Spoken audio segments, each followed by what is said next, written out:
and it's done. Live, ready to go? Yep.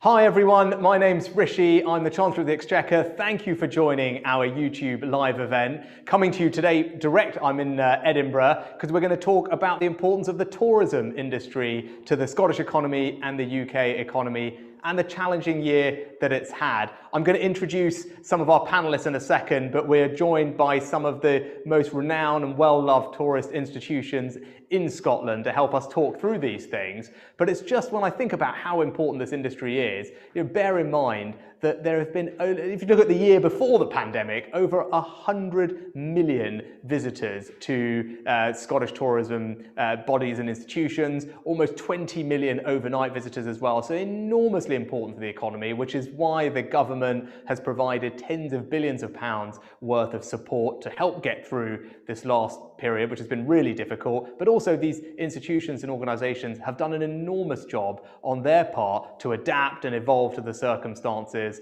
and are now, delighted to be able to welcome us all back. So without further ado, let me just let you know who we are joined by. We're joined by the Royal Botanical Gardens, the Glasgow Science Centre, of course, Lagavulin Distillery, one of Scotland's most loved distilleries, and the Edinburgh Fringe, one of the most popular festivals which you're all very familiar with. So thank you all to my fantastic panelists for joining us. Why don't we kick off with a question, maybe we'll whiz round quickly. It has been a difficult year. We've tried to put various things in place to help all of you get through it. I'd love to hear, what you felt worked well for your organisation. What schemes did you take advantage of? How did you adapt to the circumstances? And Simon, why don't we kick off with you?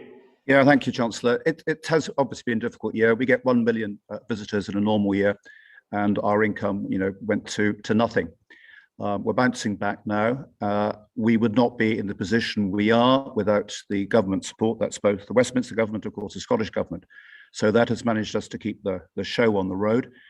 Kickstart is one of the more recent things, and we're looking forward to getting some young people coming in on that, not just in the hospitality, but working in various departments of the garden. That's a huge opportunity. It provides the majority of the funding for that, and will help us to upskill people in the future. And I have a particular concern about the hospitality trade in particular, and how that's undervalued, and we're having difficulty recruiting for lots of reasons, as I think a lot of people are. And I think the Kickstart will really help that, and really have really high quality people that we can train up and develop and get on their career paths. So very welcome. Brilliant. Well, I'm happy to hear that. And we should talk a little bit more about young people in a second, because I think that will be a theme. Stephen, over to you. On your end, what has been most helpful over the past 12, 18 months in terms of protecting jobs in your organisation? Yeah, well, like Simon, we're dependent visitors for the majority of our income, which went from 350,000 a year to 18,000 in the first few weeks of March last year. There are three elements that got us through. One was the job retention scheme. We had a grant from the Scottish Government, and also we were able to claim on our business interruption insurance. Without that, we would have made a loss of 3.3 million, and quite frankly, we wouldn't be here without any one of those elements. The other big benefit for us now that we're open again is the VAT reduction on admissions and food and beverage, which means that more money is actually coming back to us. So we've managed to get through the last 18 months with a full complement of staff. We're proud of that. The next 6 months are going to be challenging, but we're optimistic beyond that as long as we don't start going back in reverse, then things will continue to get better. Brilliant. No, well, I'm really glad to hear that. And the VAT cut for the hospitality and tourism industry, I hear a lot, has made an enormous difference to people's cash flow in particular. And great numbers out today on furlough scheme, actually, people rapidly coming off furlough and coming back into work, which is really wonderful to see. Shona, over to you. Yeah, I mean, quite simply, without the job retention scheme and the cultural recovery funds and the support from both UK and Scottish Government, we wouldn't be here. We've been able to retain core skills from our amazing staff, We had to lose some along the way, but I think we're in a good position for recovery. But I guess the big question going forward is that longer term recovery piece. And we're an industry that is primarily actually for UK-wide tourism. So most of our visitors are coming from within the UK, and the creative pipeline that we offer for Scottish artists and freelancers. So the big question is how many of those freelancers have survived? And I've got a question about insurance cover going forward as well. But thanks for the support. It has been essential. Yeah, well, no, thank you for saying that. And look, on insurance, and we were talking about this before, I know lots of people in the industry have said, what can the government do to try and help on the insurance side? What I can tell you is that we are in dialogue with the industry to try and understand what some possible solutions might be. We haven't alighted on something just yet that we think would work, because we have to be conscious of taxpayers as well as trying to get the industry going. But we are looking through all the suggestions that are coming towards us and working through them. And we have been able to find some solutions, for example, in film and TV, to get film and TV production, and you talked about your creative pipeline, to get that industry up and going, to get film sets and TV sets working again. We managed to create a reinsurance scheme that has worked really well and protected tens of thousands of jobs. So it's not that we're averse to doing these things if we can find a workable solution. So rest assured, we're on it. Now, so let me turn to Pierrick for something slightly different. Now, this is one of the most storied distilleries in Scotland. Love the t-shirt, love the backdrop. People are going to be coming back to you, and I'm sure you're ready to welcome them back. What is it that draws people to your distillery? It's an important part of the heritage of Scotland, of the UK, a very important part of that economic ecosystem that we talked about. Now, what are your favourite facts and anecdotes about the history of your distillery that you think people, when they come, are really delighted and fascinated to learn about? Well, there's a lot, obviously. So we've got over 200 years of history. So to pick one element would be quite hard. But yeah, back in 2016, we celebrated the 200 years. And one thing that we did was to go back to the origins of what Lagavulin was doing. So we launched an 8-year-old bottle for the occasion, and that attracted a lot of people. There was a lot of focus on this that was globally exported as well. To start with, it was a limited edition, but it was so successful that it's now part of the core range as well. So a lot of people are coming to the site to see this, to understand the history, to see the place where the whiskey is made. We've been very fortunate. So obviously it's been a challenging year for us as well, but we were really fortunate that we didn't need to use the furlough scheme or any business rates relief, because we are a large company. So we managed to weather the storm. And actually, we provided support to the hospitality sector by investing £30 million to support the UK bars and pubs. So for us, we were in a different position. But yeah, people at the moment are very excited and can't wait to come back and see us. So we've been working with the Scottish Government hand in hand to just make sure that step by step we reopen in a safe way, in a controlled manner. We receive phone calls, emails every day. I think the COVID has increased the attraction to the distilleries. People are very desperate to come back and see us. So it's a very exciting future and coming ahead of us, actually. Yeah, well, no, that's really heartening to hear. And you mentioned something there which is interesting about exports, and that you're a great example of an organisation of business which has these really deep cultural and historical roots for Scotland and for the UK, and attracts people because of that. But also economically is a really significant export industry, and it connects with what we're trying to do on global trade, where we now have the ability to sign trade deals. And just recently we signed the outlines of a preliminary deal with Australia, which would reduce tariffs, for example, on Scotch whisky. And there are all these markets out there, because not only do we need to get people to visit you here in Scotland, we want to get your product out all around the world, and that ultimately is good for jobs here at home.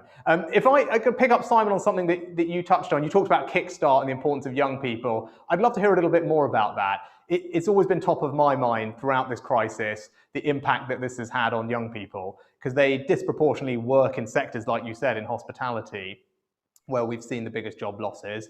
Over half of the people who have lost their jobs since the beginning of this crisis have been under the age of 24, which is why we created the Kickstart scheme, to provide a huge amount of government support to fully fund high quality jobs for young people who are at the risk of of long-term unemployment. Some numbers out today: over 50,000 people have started jobs, which is great, and I think 4,500 of them here in Scotland, which is fantastic to see as well. I'd love to hear from you about your particular passion for providing young people with this opportunity, critical time in their lives. This is for many of them their first job. I mean, I'd love some advice, thoughts, reflections from you on that. Yeah, absolutely. I mean, there are opportunities here. We've been around for 350 years. We can beat Lagavulin on that. Our global brand, and we're a very global organization here in terms of staff and visitors normally, although the overseas tourism, of course, is a big issue for us. We've been advertising and recruiting a lot in the past few months, investing in the future. And generally, the responses have been good. The only area that we're struggling sometimes is the hospitality area. And I think there's been a bit of a reset. I think people have looking at that work-life balance and say, God, do I need to work every evening or 5 evenings a week, whatever. So I think that the kickstart and getting young people in to, whether it's into hospitality or whether it's into horticulture or to be the botanists of the future, or the administration, this provides a really good opportunity. But also joining an organization like us that we can develop them over the years. People stay with us for a long time generally. So it's not just about bringing somebody in for a couple of years. This is about longer term career development. And I think that's something we ought to be looking at more in the hospitality area, which is traditionally, people come for a few months and then leave. But we really want to get high value, good people in to do that. And Kickstart will help doing that. And we're raising funds to augment that as well, and also raising additional funds for additional apprentices too. Oh, so great. We're very much embracing that area. Yeah. Oh, well, that's delighted to hear. And if people are watching and you're a small and medium-sized business, I really urge you to look at the various support that's on offer, either from the UK government or the Scottish government. At the moment, we certainly are trying to encourage businesses to take on young people especially, and there's a lot of financial support to enable you as a small or medium-sized business to do that. So please do take a look, because it's an important time, as Simon says, to provide young people with that first opportunity and then help them build a career. And there seems to be a shortage of bakers. Our caterers can't find a baker at the moment. So there are skills out there ready for people to be trained. Well, there you go. You heard it here first. I'm visiting a bakery later on today, so I'll check it as well. You certainly don't want my cake decorating skills, I can tell you that. Shona, obviously the festival is necessarily going to look and feel a bit different this year. Why don't you talk to us a little bit about what have you done to make that possible? What should we expect? When we see that later this year. Well, and another area that I've got to thank you for, Chancellor, because we put a lot of investment into digital, and not just as a stopgap for 2020 and 2021, but as a real kind of legacy project coming out of the whole COVID experience, a positive legacy project. Because we like to think of the Edinburgh Fringe as being the biggest open access festival in the world that welcomes you whether you're a startup artist or whether you're at the top of your career. So the idea that we can now use a digital platform to be truly open access and welcome people, whether you're from Brazil or South Africa or Iran, if you have a show to put on, you'll be able to do that through the digital platform that will be there going forward. But of course, this year, we're just so relieved to be coming back to live, because the appetite out there for people. Our first day of sales just went off the record, because people just want to be back. They want to be back with other people, experiencing live performance. There's an element of kind of digital fatigue. So I think people will come back to that further down the line, but live performance is where it's at the minute. And we provide this incredible sort of marketplace for all of the UK. So it will be great to see artists come from across the country again, from across Edinburgh and Scotland and Wales, Northern Ireland and England, to join us here in Edinburgh and be live. It's exciting. Can't wait. You're right. Digital fatigue that's a great phrase, and I'm desperate for live performances. So we can't wait to see some of that back. Interestingly, I was to pick up on something that both Simon and you talked about, that global aspect. And Simon, you talked about the importance of global tourism in particular. And I think for all of your organisations, that's important, because you're all globally important, significant cultural organisations. And you would have seen, look, we've got to make some changes to our travel regime, which we're doing. And part of that, obviously, it means Brits can travel a bit more freely, but part of that is making sure that all the people that ordinarily would come to all your organizations that were so valuable to your success, over time we can safely get them back to coming to visit the UK and coming to visit all of you. And that's what some of the announcements today I think will help. And given how significant all that is to you, I think that will make a difference. And Stephen, if I turn to you, as you think about the future and the museum and what you're trying to achieve, what are you most excited about? What are the bits of it that you've spent some time over the last 12 months thinking about now? And as people are coming back, what would be your top things to say, look, come and visit this, see this. We're really excited about these bits of our organization. Well, like Shona, we have used the last 18 months to really build our digital capacity. So we may have been closed, but we've been very busy continuing to connect with our audiences, and in particular, our school audiences. So what I'm most excited about is that we have a large group of schools around us that come once a year. But because we've now developed these digital programs, we have been able to engage with these schools for a 10-week period over their academic year. And then a visit to the Science Centre is just going to be one more intervention from us, and an opportunity to inspire young people about science. So we're really excited about that now, that digital element. But on March the 18th, when we closed the doors in 2020, we were due to launch a new exhibition. And this exhibition, called Idea 59, was designed to celebrate innovation that's happening locally and across Scotland and the UK.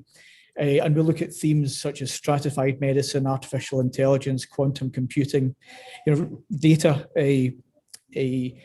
analytics, all of the exciting things that will help us grow out of this pandemic.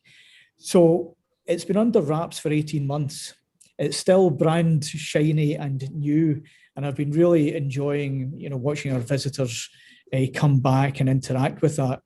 And the other thing I love about the Science Centre now, and I don't know if you can hear, but I can hear noise. I can hear bings and bangs, and that means we've got people back. And today we'll have about 800 visitors in, which is less than half of what we usually have, but it's a start. And like Shona, there's a huge appetite for us all just to get back to normal. What I've noticed this time, second time of reopening, is the anxiety is starting to disappear, and people are much more confident coming out and enjoying the experience much more. Brilliant. I'm standing in Dynamic Earth, one of your probably colleague institutions in Edinburgh, and I can tell you exactly the same thing is happening here. I was just out with a group of school kids who are here on a summer camp, and all the things that you said is what's happening. Like, you can see their minds are just being exposed to new ideas, imagination is unlocked, and they're just full of excitement to be in here learning, doing things, or that they're learning by playing and discovering. And that's what all of you do so well. You bring joy to people's lives, you bring them new things to learn about, and in the process, you're all incredibly important to our economy in it and what you stand for. So it's lots of jobs, which is really critical as we come out of this, but also just connecting us with our roots, in case many of you, have been going for years, but our cultural heritage, our traditions, but also providing that joy in people's lives. So I'm being told we're out of time, unbelievably, because I could talk to you all afternoon. But look, I thank you for everything that you're doing. I wish you all well. You've all got fantastic plans for the summer and beyond, and I look forward to hopefully seeing some of those in action myself. So take care. Thank you very much. Thank you, Chancellor. Thank you. Bye-bye.